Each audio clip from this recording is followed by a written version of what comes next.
Hello everybody. पिछली class में हमने रिवीजन के लिए 2018 का नीट का पेपर शुरू किया था, जो कि हमारा पाँचवा जो लेक्चर था।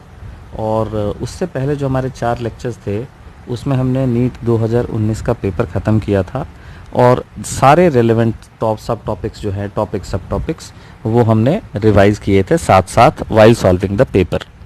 आज उसी पेपर को फिर से हम आगे बढ़ाएंगे। तो आइए देखते हैं आगे का पेपर क्या है, किस तरह के क्वेश्चंस आए हुए हैं।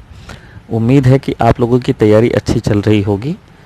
तो चलिए एक बार फिर उसमें कंट्रीब्यूट करते हैं और कोशिश करते हैं कि आपको थोड़ा और सपोर्ट दिया जा सके रिवीजन से। तो सबसे पहले कल हमने क्वेश्चन नंबर 100 तक सॉल्व किया था, 91 टू 100। आज स्टार्ट करेंगे क्वेश्चन नंबर 101 से। क्वेश्चन है, a solid sphere is rotating freely about it's symmetry axis in free space. The radius of the sphere is increased keeping its mass same. Which of the following physical quantities would remain constant for the sphere. अब देखिए ये rotational motion का question है और बड़ा ही basic सा question है कि स्फीयर है वो रोटेट कर रहा है, अपनी एक्सिस ऑफ सिमेट्री के अबाउट रोटेट कर रहा है और उसका रेडियस किसी कारण से धीरे धीरे बढ़ रहा है, लेकिन उसका मास नहीं बढ़ रहा। अब ये जो फैलाव है वो किसी भी एक्सटर्नल फोर्स या टॉर्क के बिना हो रहा है, क्योंकि ऐसी कोई जानकारी क्वेश्चन में नहीं है कि हम उस स्फीयर पे एक्सटर्नल फोर्स या एक्सटर्नल टॉर्क लगा रहे हैं। तो एक्सटर्नल टॉर्क के एब्सेंस में एंगुलर मोमेंटम जो होगा वो सिस्टम का कांस्टेंट रह जाएगा और इसीलिए हम बड़ी आसानी से कह सकते हैं कि इसमें जो चीज़ कंजर्व होगी वो है एंगुलर मोमेंटम। अब देखिए एंगुलर मोमेंटम यहाँ पे प्योरली रोटेटिंग बॉडी के अंदर आई इंटू ओमेगा होगा, और अगर आई इंटू ओमेगा कॉन्स्टेंट है तो ऑब्वियसली आई और ओमेगा एक दूसरे के इन्वर्सली प्रोपोर्शनल होंगे। देखिए आंसर तो आपका यहीं पे आ चुका है, मैं थोड़ा सा इसको एक्सटेंड करना चाहता हूँ। Now moment of inertia of sphere जो होता है वो 2/5 mr² होता है इंटू ओमेगा, और ये पूरा का पूरा कांस्टेंट होगा। चूंकि रेडियस बढ़ रहा है और मास चेंज नहीं हो रहा है, that is keeping the same, तो ऑब्वियसली जो ओमेगा होगा वो डिक्रीज करेगा। तो अगर इस क्वेश्चन में आपसे पूछा जाता कि भाई मुझे बताओ कि ओमेगा का वेरिएशन कैसे होगा, तो देखिए ओमेगा और आर का संबंध यही है कि रेडियस यहाँ बढ़ता जाएगा और ओमेगा घटता जाएगा, इन्वर्स रिलेशन होगा। तो इस तरह का ग्राफ भी पूछा जा सकता था। तो ये रहा क्वेश्चन नंबर 101। अब आइए बढ़ते हैं अगले क्वेश्चन पे। Question number 102, a metallic rod of mass per unit length 0.5 kg per meter cube is lying horizontally on a smooth inclined plane। तो रॉड का मास दिया हुआ है जैसा कि आप देख सकते हैं।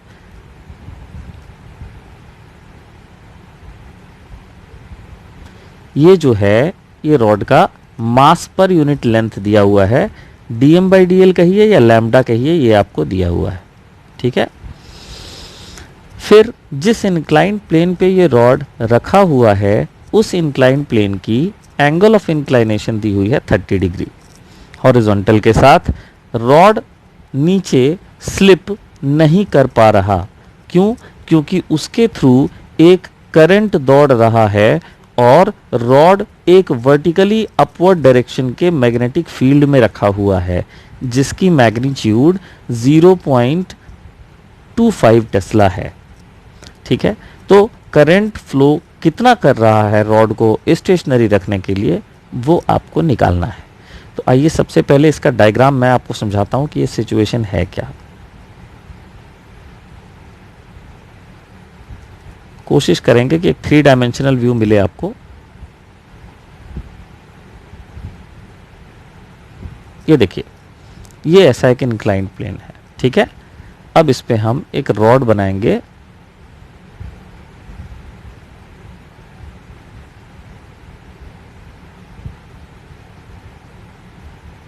ये देखिए ये हमारा रॉड है and somehow this rod is carrying current. और एक बात, यहीं पे एक मैग्नेटिक फील्ड भी है जो वर्टिकली अपवर्ड डायरेक्शन में है। मैंने केवल एक एरो बनाया है, मैं ज़्यादा डायग्राम गंदा नहीं करता यहाँ पे, ठीक है। अब देखिए इस रॉड पे जो mg लग रहा होगा, ऑब्वियसली वो mg का डायरेक्शन जो होगा वो नीचे की तरफ होगा, और इस mg के होंगे दो कंपोनेंट्स। एक कंपोनेंट इस mg का होगा जो अलोंग द इंक्लाइन प्लेन होगा और उसकी वैल्यू होगी mg साइन ऑफ थीटा, ठीक है ना। और दूसरा इस प्लेन के परपेंडिकुलर होगा जिसकी वैल्यू होगी mg cos theta. 3 dimensional diagram है तो थोड़ा समझिएगा, ये प्लेन के परपेंडिकुलर है और ये जो mg कॉस थीटा है ये रॉड के ऊपर लगने वाले नॉर्मल रिएक्शन से बैलेंस हो जाएगा, ठीक है।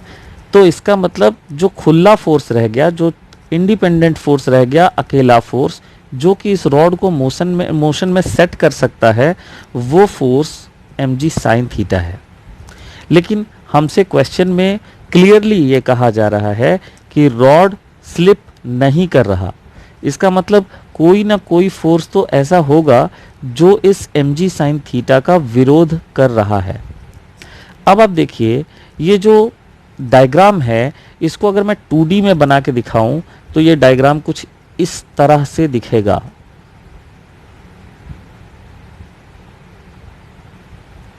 मैं इंक्लाइन प्लेन के क्रॉस सेक्शन से इसको बना के दिखा रहा हूं।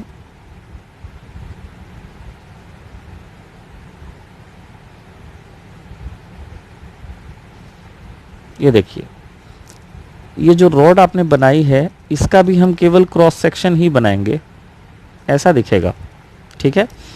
और बेटा जो फोर्स इसको नीचे लाने की कोशिश कर रहा है वो है mg साइन ऑफ थीटा, जबकि जिस फोर्स ने बैलेंस कर लिया वो n और mg कॉस थीटा हैं जो दोनों प्लेन के परपेंडिकुलर हैं।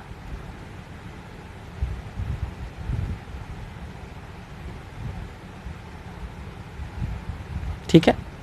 अब देखो एक मैग्नेटिक फील्ड जो है वो ऐसे लग रहा है इस रॉड के ऊपर वर्टिकली डायरेक्शन में। ये फोर्स नहीं है, ये मैग्नेटिक फील्ड इंडक्शन वैल्यू है, ठीक है, मैग्नेटिक इंडक्शन है। अब इस मैग्नेटिक फील्ड के वजह से इस रॉड पे अगर आप फ्लेमिंग्स लेफ्ट हैंड रूल से फोर्स निकालें तो दो डायरेक्शन पॉसिबल हैं depending on the direction of current, ठीक है। अगर हम ये मान लें कि रॉड का जो करंट है वो मतलब इनटू द प्लेन जा रहा है, जो हम अभी क्रॉस सेक्शनल व्यू देख रहे हैं उसके इनटू द प्लेन जा रहा है, ठीक है, तो इस पे फोर्स लगेगा पीछे की तरफ और वही फोर्स mg साइन थीटा को बैलेंस कर सकता है। अगर हम करंट को मान ले कि आउट ऑफ द प्लेन है तो फिर ये फोर्स लेफ्ट डायरेक्शन में ही लग जाएगा और वो mg साइन थीटा को रोक नहीं पाएगा। तो इस बात को समझना होगा कि इस रॉड के अंदर जो करंट जा रहा है वो करंट इनसाइड द प्लेन है, अंदर की तरफ है, ऐसे है करंट ये इस तरह से, ठीक है। तो इसके वजह से एक फोर्स लगेगा रॉड के ऊपर जो मैग्नेटिक फोर्स होता है which acts on any wire which is carrying some current and placed in a magnetic field region, और उस फोर्स की जो वैल्यू होगी वो वैल्यू होगी BIL। साइन 90 तो 1 हो जाएगा ना, BIL साइन थीटा फॉर्मूला होता है। इस फोर्स के भी दो कंपोनेंट्स होंगे। तो पहले हम ये गलत सोच रहे थे कि n केवल mg cos थीटा से बैलेंस होगा। इनफैक्ट इस BIL का भी एक कंपोनेंट इधर होगा और एक BIL का इधर भी कंपोनेंट होगा। BIL का जो इधर कंपोनेंट होगा वो होगा BIL cos थीटा और इधर जो BIL का कंपोनेंट होगा वो होगा BIL sin थीटा। तो भैया नॉर्मल रिएक्शन दो फोर्सेस के जोड़ से बैलेंस हो रहा है, BIL sin थीटा और mg cos थीटा। लेकिन हमें तो मतलब उससे नहीं है, हमें तो मतलब है कि mg sin थीटा को किसने बैलेंस किया। तो mg sin थीटा को बैलेंस किया है किसने बताइए, उसको बैलेंस किया है BIL cos थीटा ने। तो हम mg sin थीटा को पुट करेंगे BIL cos थीटा के बराबर और इससे हम करंट निकाल लेंगे। तो आइए करंट की कैलकुलेशन कर लेते हैं जल्दी से। तो देखिए हमारा जो करंट हो जाएगा उसका एक्सप्रेशन क्या होगा, उसका एक्सप्रेशन होगा mg tan theta by cos sine theta by cos theta tan theta divided by BL। अब वैल्यू डालते हैं। रॉड का जो मास है वो है 0.5 kg पर मीटर। अब देखिए लेंथ नहीं दिया हुआ है, मास भी नहीं दिया हुआ, लेकिन मास पर यूनिट लेंथ दिया हुआ है। और आप यहाँ साफ साफ देख सकते हैं कि हमें मास पर यूनिट लेंथ का टर्म मिल रहा है यहाँ पे, सही है। तो हम m/l के जगह बच्चों वैल्यू पुट कर देंगे कितनी, let's do calculation here. I equals to m/l के जगह हम पुट करेंगे 0.5, g के जगह हम पुट करेंगे 10, 30 डिग्री का tan होगा 1/√3, b की वैल्यू हो जाएगी कितनी, 1/4, 0.25 is 1/4। So let's go through it. तो देखिए ऊपर में आ जाएगा 0.5 इंटू 10 5 गुना 4 20 हो जाएगा, ऊपर में 20/√3 आंसर होगा। आंसर होगा 20/√3, और 20/√3 को अगर आप सॉल्व करोगे तो मेरा विचार है कि ये 11.32 आ जाएगा, 11.32, ठीक है। तो ये आपका करेक्ट जवाब होना चाहिए। 20/√3 को आप डिवाइड करके देख लीजिए, इट विल बी 11.32 सर्टेनली, ठीक है। आप चाहें तो ऊपर नीचे √3 से रेशनलाइज करके तब कैलकुलेट कर सकते हैं। तो ये इस सवाल का करेक्ट आंसर होना चाहिए। Let's calculate once more. 20√3 divided by 3, तो 20√3 कितना हो गया, √3 हो गया 1.7 के आसपास, तो ये हो गया 34 और नीचे में हो गया 3। हाँ जी बिल्कुल सही है, 3 11 बिल्कुल सही, 11.32 आपका आंसर आ जाएगा, ठीक है। चलिए आगे बढ़ते हैं। अब आते हैं नेक्स्ट क्वेश्चन पे। नेक्स्ट क्वेश्चन AC चैप्टर को बिलोंग करता है। क्वेश्चन है an inductor, capacitor and a resistor of respective values are connected in series across an EMF of this much, the power loss in the circuit। अब जितना question में लिखा हुआ है भाई, उससे हम ये समझ सकते हैं कि हमें इस AC का एवरेज पावर पर साइकिल निकालना है, क्योंकि power loss in the circuit के साथ कुछ स्पेसिफाइड टाइम तो दिया नहीं हुआ है, तो हमें निकालना है यहाँ पे एवरेज पावर पर साइकिल। और AC के अंदर एवरेज पावर पर साइकिल का जो फॉर्मूला होता है वो होता है IRMS cos phi। तो आइए इसी पे फोकस करते हैं। तो चलो IRMS, तो देखो ई पीक यहाँ है तो मिल जाएगा। IRMS को हम लिख सकते हैं 10/√2, लिख सकते हैं ना, पीक वैल्यू अगर 10 है तो। IRMS को हम लिखेंगे ERMS डिवाइडेड बाई Z, यानी इम्पीडेंस। cos phi को हम लिखेंगे R/Z। तो भाई इसको सॉल्व करने के लिए हमें R की ज़रूरत है, जो हमें पता है, लेकिन हमें Z नहीं पता, हमें Z निकालना पड़ेगा और यहाँ पे कैलकुलेशंस होंगी, ठीक है। तो Z कैसे निकालेंगे, तो Z निकालने के लिए हम क्या करेंगे बताइए। Z का फॉर्मूला होता है R² प्लस ω/L यानी XL 1/ωc यानी XC का होल स्क्वायर। ओमेगा कितना दिया हुआ, ओमेगा दिया हुआ 314, 314 का मतलब हो गया 100 पाई, ठीक है। तो इसकी वैल्यू अगर हम निकालें तो हमें मिल जाएगी 50 का square plus what about ω/L, omega is 314, 100 pi and L is 20 milli henry.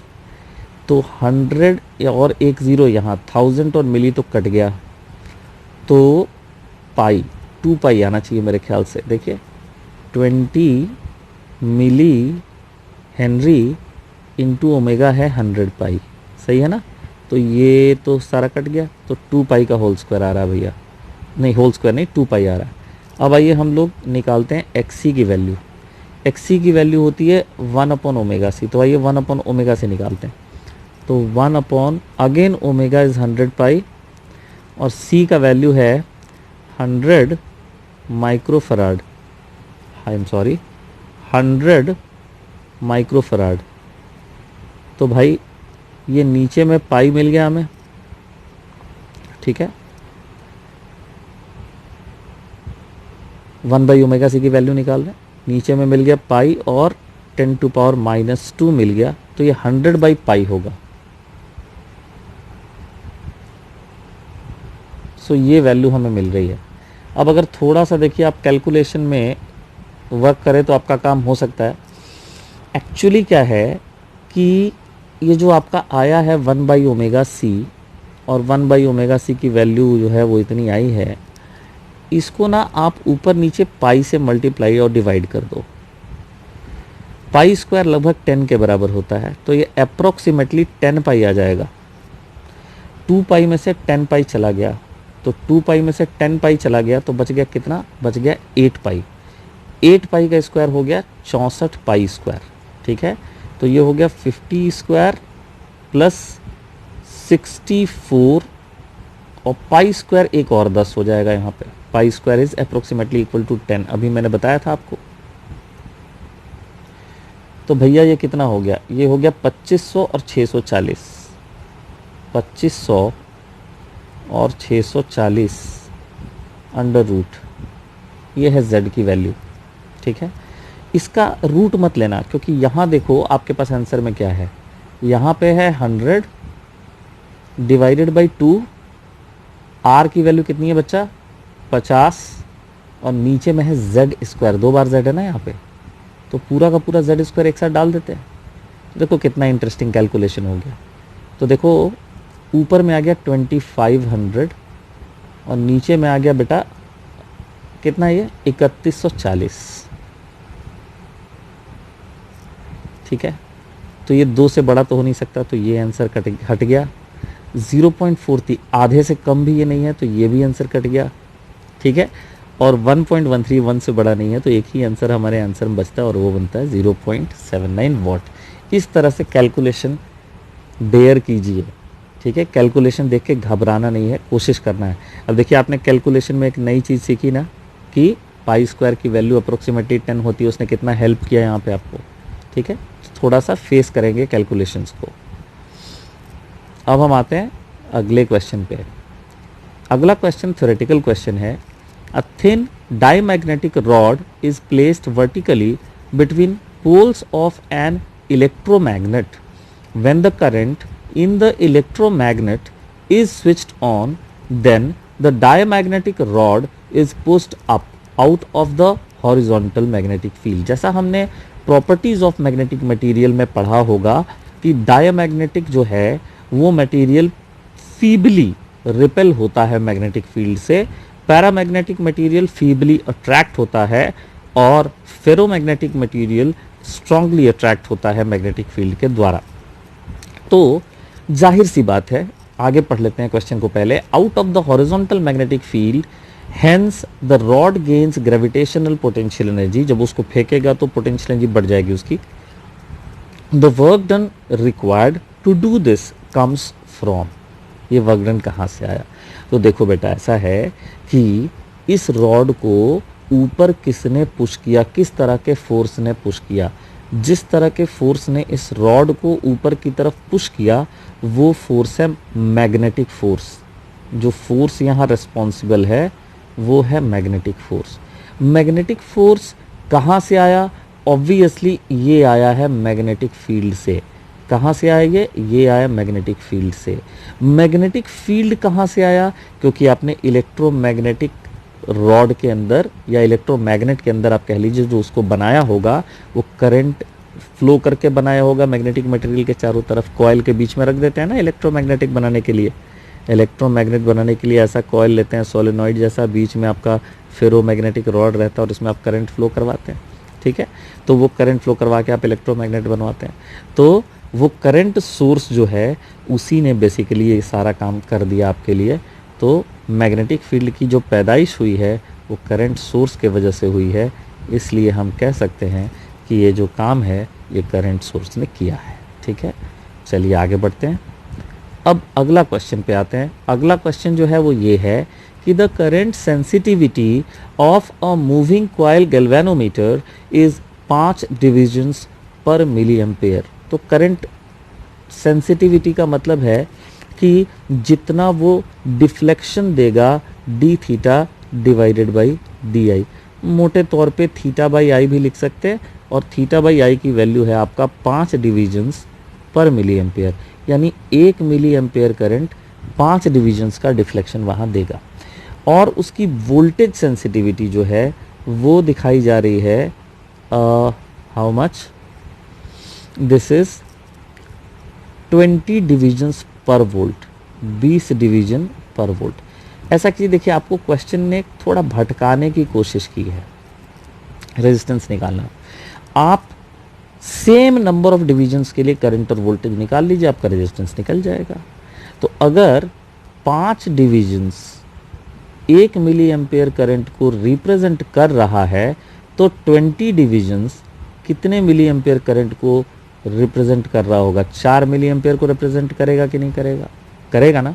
अच्छा, और वही 20 डिविजन्स कितने वोल्टेज को रिप्रेजेंट कर रहा है बताइए? 1 वोल्ट को। 20 डिवीजन पर वोल्ट, 1 वोल्ट को। तो इसका मतलब ये हुआ कि जब 20 डिविजन्स का डिफ्लेक्शन हो रहा है तो उस समय जो वोल्टेज कॉइल के अंदर होगा वो 1 वोल्ट होगा, और जो करंट कॉइल के अंदर दौड़ रहा होगा वो 4 गुना 10⁻³ एम्पेयर होगा, जिसका मतलब जो कॉइल की रेजिस्टेंस होगी वो हो जाएगी 1/4 इंटू 10⁻³ 1000/4 हो जाएगा। 250 ओम इस कॉइल का रेजिस्टेंस होना चाहिए। ठीक है, लेट्स सेव इट। आगे बढ़ते हैं। अगला क्वेश्चन है क्वेश्चन नंबर 106, सेमीकंडक्टर से रिलेटेड क्वेश्चन है, ट्रांजिस्टर का। देखिए, तो आपको एक सर्किट दिखाया जा रहा है। यहाँ पे इनपुट वोल्टेज 20 वोल्ट है और VBE की वैल्यू 0 है और VCE की वैल्यू 0 है। ये देखिए, ये ट्रांजिस्टर में कलेक्टर एमीटर के बीच का वोल्टेज 0 है और VBE 0 है। अच्छा, ये देखिए यहाँ अर्थिंग किया हुआ है और वैल्यू ऑफ IB, IC और बीटा पूछ रहा है। Very easy question. अब ये बताएं आप कि यहाँ से जो इनपुट वोल्टेज आपको दिखाया जा रहा है वो 20 वोल्ट का दिखाया जा रहा है, सही है ना, और एक 20 वोल्ट यहाँ बना हुआ है। ठीक है, ये अर्थ पॉइंट से जुड़ा है तो इसकी वोल्टेज कुछ है नहीं। तो अब आप बताइए, इस ब्रांच में जो करंट जाएगा इसको आप बेस करंट बोलेंगे कि नहीं बोलेंगे? बिल्कुल बोलेंगे। और बेस करंट कितना होगा बताइए? बेस करंट जो होगा वो 20 वोल्ट डिवाइडेड बाई रेजिस्टेंस होगा, जो कि है 500 किलो ओम। ठीक है, तो 500 किलो ओम का मतलब ये हुआ कि इसको हम लिख सकते हैं बेटे मिली एम्पेयर में, पहले तो लिख देते हैं। और 20 डिवाइडेड बाई 50 का वैल्यू कितना हो गया? 2 से मल्टीप्लाई कर दो ऊपर नीचे, तो 4/100 हो जाएगा। तो 4/100 का मतलब हो गया 0.04 मिली एम्पेयर हो गया आपका बेस करंट। सिमिलरली ये करंट हमारा IC होगा और IC की वैल्यू भी कितनी होगी? तो 20 volt divided by 4 kilo ohm. अब बताइए कितना आ जाएगा? तो ये आ जाएगा 5 मिली एम्पेयर आ जाएगा। तो आपके पास IC आ चुका है और आपके पास IB भी आ चुका है। अब आप बताएं कि यहाँ पे IC IB दोनों आ गया, तो बीटा कितना होगा?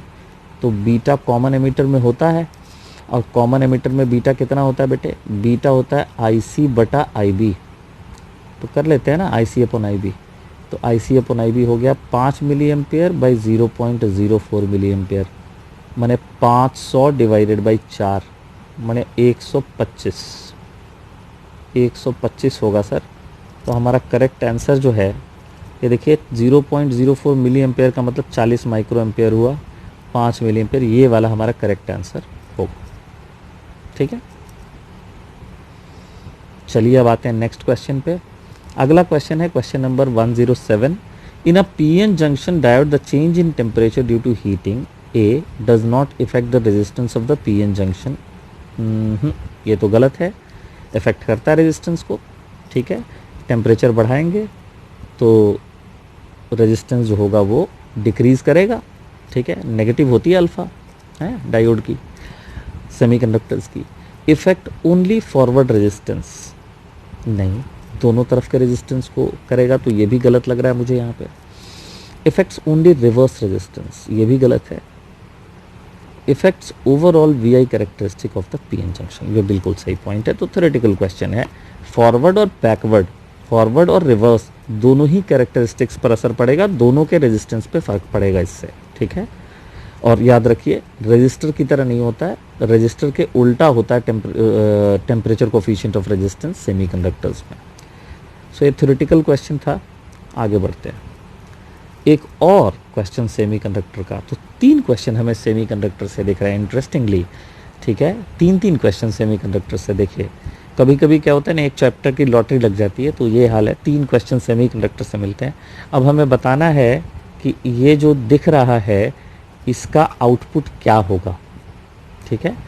जो लॉजिक गेट का दिख रहा है डायग्राम, उसका आउटपुट क्या होगा। आइए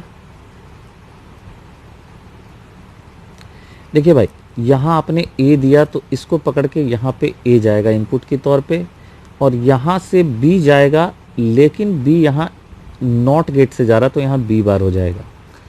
ये है एक एंड गेट, तो अगर ये एंड है तो यहाँ से निकलेगा ए डॉट बी बार। अब देखिए ये वाला घूम के चला गया यहाँ पे, तो यहाँ पे ये ए आएगा, लेकिन नॉट गेट से गुजरने के बाद ये हो जाएगा ए बार, और ये यहाँ से बी चला चला चला और यहाँ पे बी जा रहा है। एक बार फिर से आपको एंड गेट मिला है, एंड गेट इसको कन्वर्ट करके कर देगा ए बार डॉट बी, और फिर आपको एक और गेट मिला है जो फाइनल वाई की इक्वेशन आपको लेके देगा ए बार डॉट बी। और ये जो इक्वेशन है किसकी इक्वेशन है बताइए, ये है एक्सॉर गेट की इक्वेशन, ठीक है। एक्सॉर गेट की इक्वेशन है, इसको लिखते हैं हम A B bar plus A bar B. तो मेरे ख्याल से सेकंड ऑप्शन बनता है, ये वाला होना चाहिए इसका करेक्ट आंसर, ठीक है। Clear, okay. 108। अब हम आते हैं क्वेश्चन नंबर 109 पे। हाँ जी, ये एक रटने वाला क्वेश्चन है। कलर कोडिंग जाननी पड़ेगी आपको। कलर कोडिंग कैसे याद करते हैं बताइए। सबसे पहले आपको कलर कोडिंग देखिए याद करने का इंटरनेशनल मेथड बताते हैं।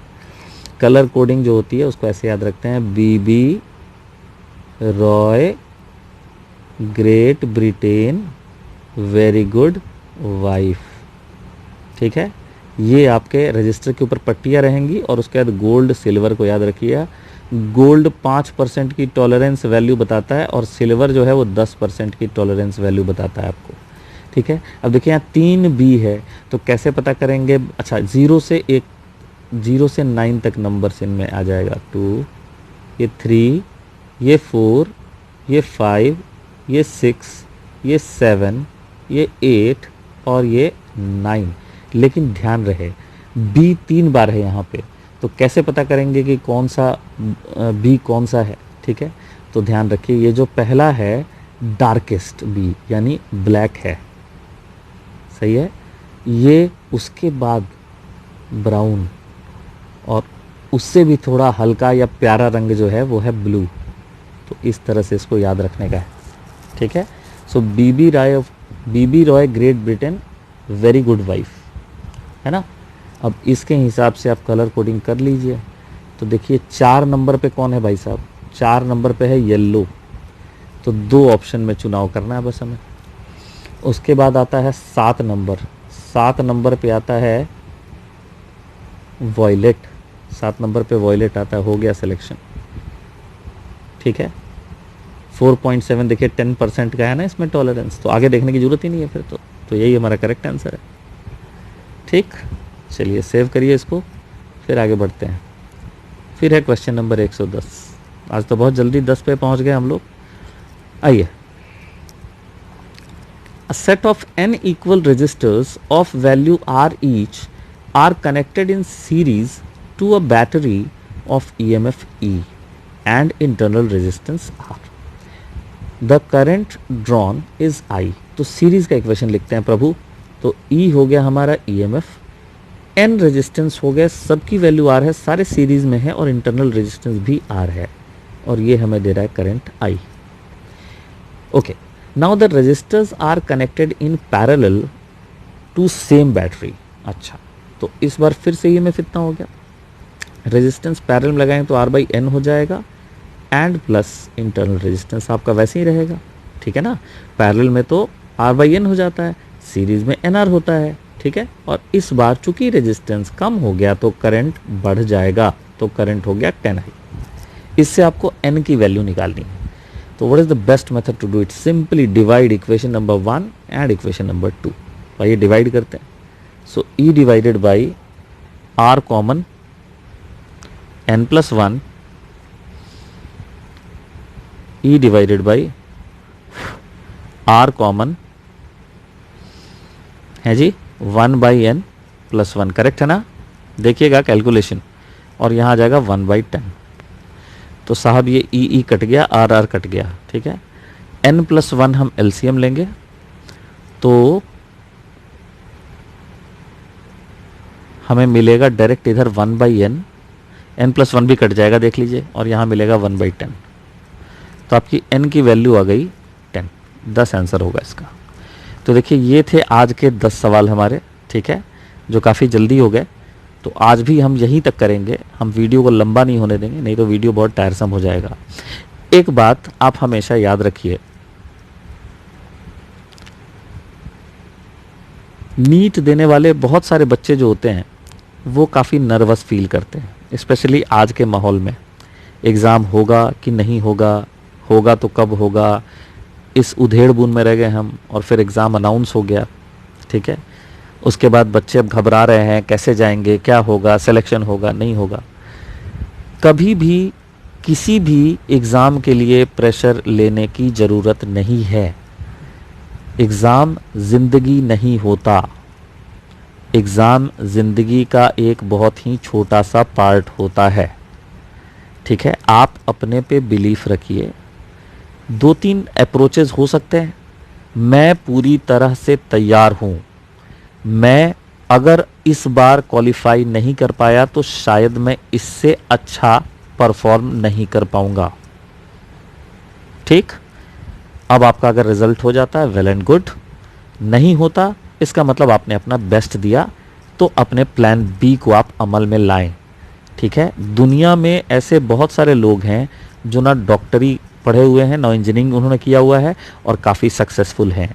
बहुत सारे ऐसे भी लोग हैं जिन्होंने MBBS में एडमिशन लिया और छोड़ के कुछ और करने लगे, इंजीनियरिंग क्वालिफाई करी और कुछ और करने लगे। मैंने खुद भी इंजीनियरिंग की है, मेरे को सुख टीचिंग में मिला, मैं टीचिंग करने लगा, ठीक है। दूसरा अप्रोच है कि यार तैयारी तो की है लेकिन बहुत अच्छे से तैयारी नहीं हुई, तो शायद इस बार ना हो, कोई बात नहीं, लेट्स गिव आवर बेस्ट। अगर नहीं होता तो पूरी शक्ति से अगले साल फिर से तैयारी करेंगे। हमारा जो एम्बिशन है हम उसको परसू करेंगे पूरे स्ट्रेंथ के साथ, ठीक है।